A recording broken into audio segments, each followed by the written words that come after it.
बोलो विष्णु भगवान की जय, माता तुलसी की जय, गुरु महाराज की जय। अथ चौथा अध्याय। यह कथा सुनकर समस्त ऋषि और मुनियों ने सूत जी से कहा कि हे सूत जी, आप कृपा करके कार्तिक मास और तुलसी जी के महात्म्य का वर्णन कीजिए। नारद जी बोले, हे राजन, जलंधर ने हमारे वहाँ पहुँचने पर बहुत आदर सत्कार किया। फिर भक्ति भाव और श्रद्धा से पूजन करके विनती करके कहने लगा, महाराज कहिए आपका आगमन किस अभिप्राय से हुआ है और मेरे लिए क्या आज्ञा है। हमने कहा कि हे दैत्यराज, मैं कैलाश पर्वत पर गया था।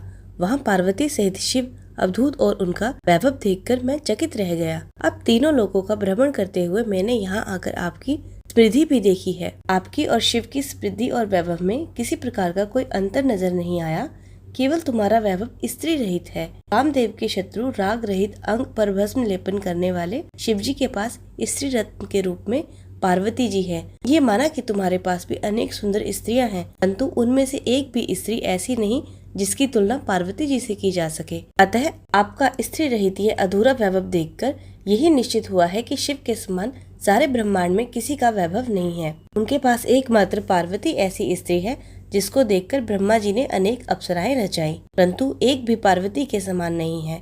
नारद जी बोले कि हे राजा पृथु, मैं तो केवल इतनी बात कहकर वहाँ से चला आया, परंतु पार्वती जी की अपूर्व सुंदरता की बात सुनकर जलंधर कामदेव के ज्वर से पीड़ित हो गया और उसी समय राहु को बुलवाकर कहा कि तुम अभी कैलाश पर्वत पर जाकर शिव को हमारी आज्ञा सुनाओ और कहो कि त्रिलोकी के राजा पराक्रमी जलंधर ने आज्ञा दी है कि तीन लोक के नाथ और सब रत्नों के स्वामी के अतिरिक्त शमशान वासी तथा नरमुंडों की माला धारण करने वाले और जटा जूटधारी अवधूत के पास पार्वती जैसी परम सुंदर स्त्री शोभा नहीं देती। तीनों लोकों का स्वामी होने के कारण सभी रत्न मेरे पास होने चाहिए, क्योंकि पार्वती स्त्री रूपी रत्न है, अतः वह मेरे पास ही शोभित हो सकती हैं। दैत्यराज जलंधर की आज्ञा सिरधार राहु उसी समय चंद्रमा के समान उज्जवल कैलाश पर्वत पर जा पहुंचा और अपनी भयानक दृष्टि से दीप्यमान कैलाश पर्वत को काला कर दिया। तब भगवान शिव के द्वारपाल नंदी द्वारा रोके जाने तथा शिव के सन्मुख उपस्थित किए जाने पर राहु ने दैत्यराज जलंधर के उपरोक्त आज्ञा सुना दी। नारद जी बोले कि हे राजा पृथु,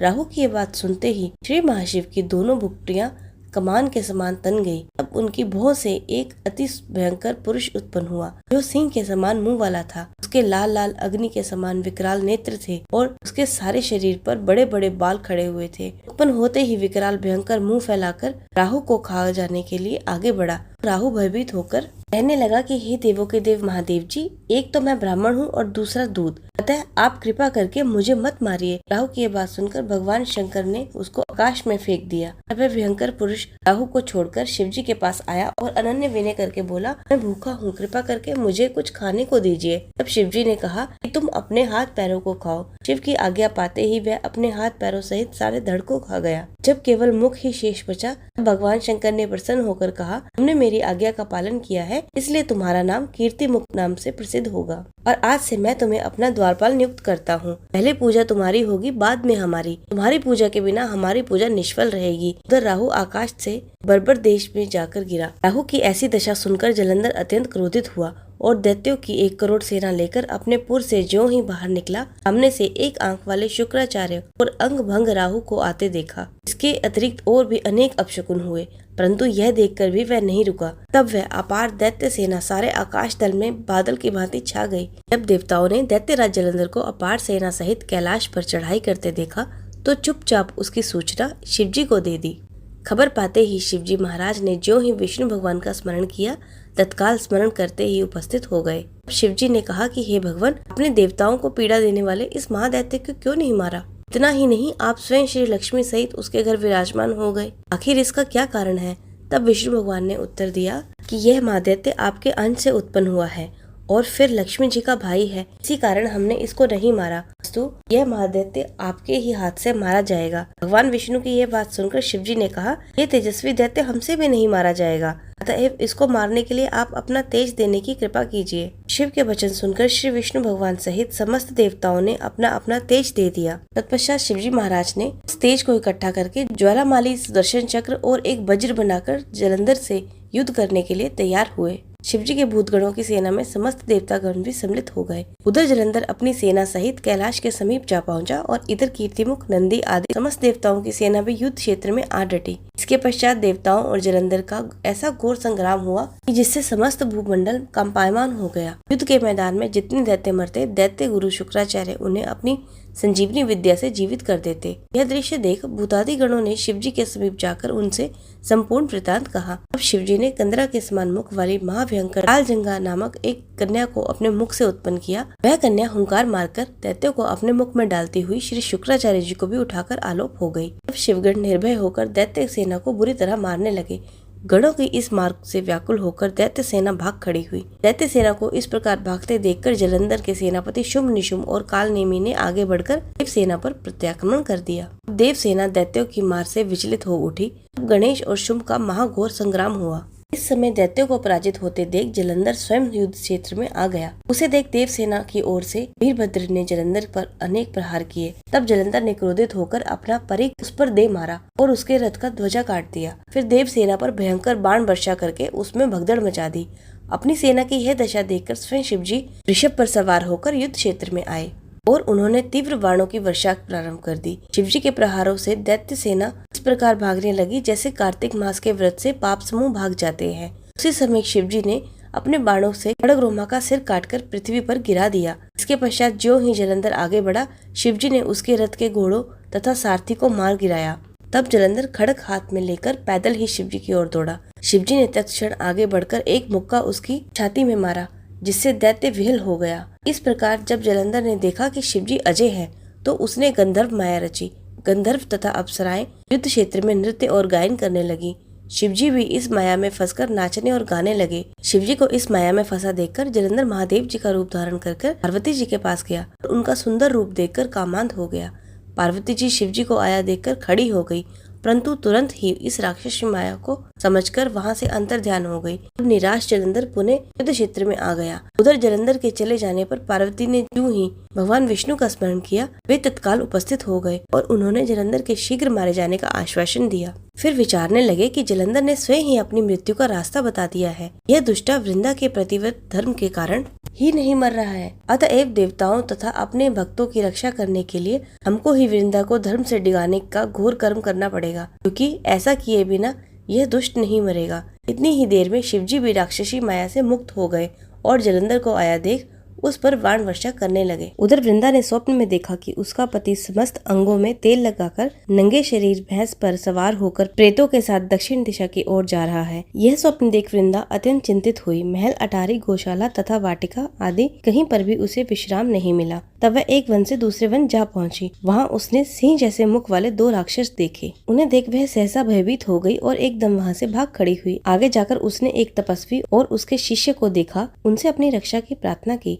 विनय सुनकर मुनि ने अपनी एक हुंकार से उन राक्षसों को भगा दिया। तत्पश्चात वृंदा ने विनय पूर्वक मुनि से कहा कि हे मुने, मेरे पति जलंधर तथा महादेव जी का घोर युद्ध हो रहा है। उसमें विजय किसकी होगी बताने की कृपा करें, क्योंकि आप सर्वज्ञ हैं। वृंदा के वचन सुनकर मुनि ने आकाश की ओर देखा। उसी समय 2 बंदरों ने आकर मुनि को प्रणाम किया और फिर मुनि का संकेत पाकर दोनों बंदर वहाँ से चले गए। पुनः थोड़ी देर बाद वे दोनों बंदर आकाश की ओर से आए और उन्होंने जलंधर दैत्य का सिर तथा धड़ लाकर पटक दिया। वृंदा अपने पति के मृत शरीर को देखकर अत्यंत दुखी हुई और विलाप करती हुई पृथ्वी पर मूर्छित होकर गिर पड़ी। मुनि ने अपने करमंडल से वृंदा पर जल छिड़का तो उसमें कुछ चैतन्यता आई। तब वह पुनः विलाप करती हुई मुनि से कहने लगी कि हे मुने, जिसने देव, गंधर्व एवं विष्णु सहित तीनों लोकों पर विजय प्राप्त की थी, वह शिव के हाथ से कैसे मारा गया? आप सामर्थ्यवान हैं, अतएव किसी प्रकार मेरे पति को जीवित कर दीजिए। तब मुनि कहने लगे कि हे भद्रे, शिवजी के हाथ से मारे हुए को जीवित करना असंभव है, परंतु फिर भी हम तुम पर कृपा करके इसको जीवित कर देते हैं। इतना कहकर मुनि अंतर ध्यान हो गए और जलंधर जीवित हो गया। वृंदा के साथ प्रेमालाप करते हुआ आलिंगनबद्ध हो गया। वृंदा भी अपने पति के वेश में विष्णु के साथ उस वन में रमण करती रही, परंतु एक दिन मैथुन के पश्चात अपने पति के वेश में विष्णु को देखकर अत्यंत क्रोधित हुई और बोली कि तुमने मेरा पतिव्रत धर्म भंग किया है, इसलिए मैं तुम्हें श्राप देती हूँ। निश्चय ही वह कपट मुनि तुम ही थे और तुमने माया द्वारा जो 2 राक्षस बनाए थे, कालांतर में वे ही तुम्हारी स्त्री का अपहरण करेंगे और जो तुम्हारा शिष्य था वही बंदर रूप धरकर तुम्हारी सहायता करेगा। फिर कहा कि तुम